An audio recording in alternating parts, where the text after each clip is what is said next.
Hello നമസ്കാരം, xylem BSc-യിലേക്ക് ഏവർക്കും സ്വാഗതം. എൻ്റെ പേര് ആനന്ദ്.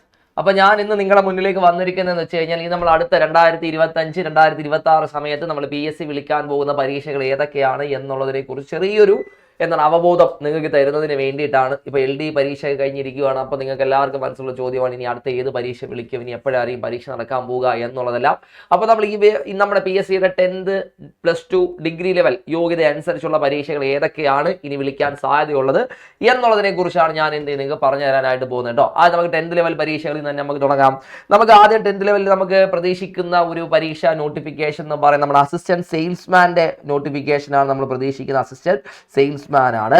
ഡിസ്ട്രിക്ട് വൈസ് ആയിട്ടായിരിക്കും നമ്മൾ ഈ ഒരു നോട്ടിഫിക്കേഷൻ നമുക്ക് വരിക. നമ്മുടെ Kerala state civil supplies department, Kerala state civil സപ്ലൈസിലേക്കാണ് ഈ ഒരു നോട്ടിഫിക്കേഷൻ വരുന്നത്. 18 മുതൽ 36 വരെ പ്രായപരിധി ഉള്ളവർക്ക് അസിസ്റ്റന്റ് സെയിൽസ്മാൻ പരീക്ഷ എഴുതാവുന്നതാണ്. സെയിൽസ്മാൻ പരീക്ഷ എഴുതാവുന്നതാണ്.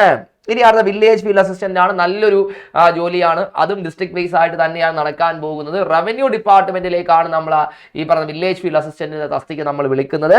ഏജ് ലിമിറ്റ് എന്ന് പറയുന്നത് 18 മുതൽ 36 വരെ തന്നെയാണ്. 10ാം ക്ലാസ് ആണ് യോഗ്യതയായിട്ട് നമ്മൾ പറയുന്നത്. അത് അസിസ്റ്റന്റ് പ്രിസൺ ഓഫീസർ ആണ് നമുക്ക്. പക്ഷേ ആ പരീക്ഷ നമുക്ക് നടക്കാൻ പോകുന്നത് ഡിസ്ട്രിക്ട് വൈസ് ആയിട്ടല്ല, സ്റ്റേറ്റ് വൈഡ് ആയിട്ടാണ് അസിസ്റ്റന്റ് പ്രിസൺ ഓഫീസറിന്റെ പരീക്ഷ നമുക്ക് നടക്കാൻ പോകുന്നത്. ചെറിയൊരു യൂണിഫോം പോസ്റ്റ് ഒക്കെയാണ് എന്ന് നമുക്ക് പറയാവുന്നതാണ്. 18 മുതൽ 36 വയസ്സുള്ളവർക്ക് എന്ത് ചെയ്യാം, എഴുതാവുന്ന ഒരു പരീക്ഷയാണ് നമുക്കിത്. 27,900 മുതൽ 63,700 രൂപ വരെ, 63,700 രൂപ വരെ നമുക്ക് ശമ്പള സ്കെയിലും എന്ത് ചെയ്യുന്നുണ്ട്, പറയുന്നുണ്ട്. ഇനി നമുക്ക് അടുത്തത് പോലീസ് കോൺസ്റ്റബിൾ IRB-യിലേക്കാണ്. IRB റെഗുലർ ആയിട്ടുള്ള പോലീസ് കോൺസ്റ്റബിളിന്റെ ആണ് എന്നുണ്ടെങ്കിൽ സ്റ്റേറ്റ് വൈഡ് ആയിട്ടാണ് നോട്ടിഫിക്കേഷൻ വരുന്നത്. 18 മുതൽ 26 വരെയാണ് പ്രായപരിധി എന്ന് പറയുന്നത്. ഓക്കെ, ഇനി IRB കമാൻഡോ ഉണ്ട്. ആ കമാൻഡോയിലൊക്കെ ആണ് എന്നുണ്ടെങ്കിൽ പ്രായപരിധി 18 മുതൽ 22 വരെയാണ്. 18 മുതൽ 22 വരെയാണ് യോഗ്യത എന്ന് പറയുന്നത്. അത് നമുക്ക് ഈ വരുന്ന 2025 അല്ലെങ്കിൽ 2026 തുടക്കത്തിൽ നമുക്ക് പ്രതീക്ഷിക്കാവുന്നത് ആണ്. ഇനി ബിവറേജ് LD ഒരുപാട് പേര് പ്രതീക്ഷിച്ചിരിക്കുന്നതാണ് നമ്മുടെ ബിവറേജ് LDC എന്ന് പറയുന്നത്. അത് നമുക്ക് നടക്കാൻ പോകും, സ്റ്റേറ്റ് വൈഡ് ആയിട്ടാണ് നടക്കാൻ പോകുന്നത്. 18 മുതൽ 36 വരെയാണ് പ്രായപരിധി ആയിട്ട് നമ്മൾ പറയുന്നത്. ബെഫ്കോ ലിമിറ്റഡിലേക്കാണ്, കേരള സ്റ്റേറ്റ് ബിവറേജസ് ലിമിറ്റഡിലേക്കാണ് ഈ ഒരു നോട്ടിഫിക്കേഷൻ വരാനായിട്ട് പോകുന്നത്.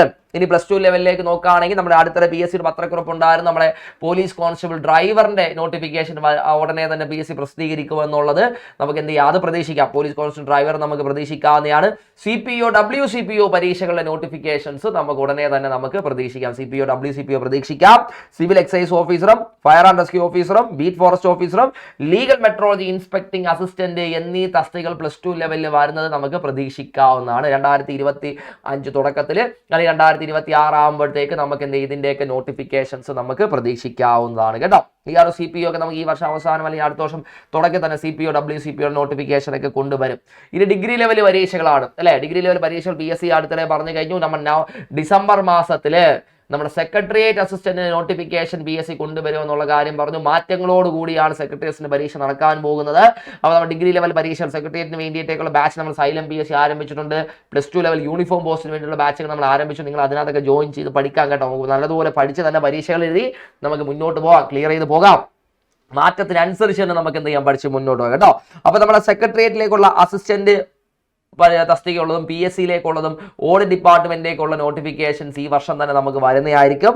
ഇനി കേരള അഡ്മിനിസ്ട്രേറ്റീവ് ട്രൈബ്യൂണലിലേക്കുള്ള എക്സാം നോട്ടിഫിക്കേഷനും വരുന്നതായിരിക്കും. നല്ലൊരു പോസ്റ്റാണ് കേരള അഡ്മിനിസ്ട്രേറ്റീവ് ട്രൈബ്യൂണൽ അസിസ്റ്റന്റ് എന്ന് പറയുന്നത്. അസിസ്റ്റന്റ് ജയിലറും സബ് ഇൻസ്പെക്ടറും SIS ഇൻസ്പെക്ടറും സെയിൽസ് അസിസ്റ്റന്റ് നമുക്ക് ഈ വർഷം അല്ലെങ്കിൽ അടുത്ത വർഷത്തോട് കൂടിയിട്ട് നമുക്ക് 2025 നമുക്ക് പ്രതീക്ഷിക്കാവുന്നതാണ്. അസിസ്റ്റന്റ് ജയിലറും sub inspector, excise inspector, sales assistant എന്ന് പറയുന്ന തസ്തികകൾ.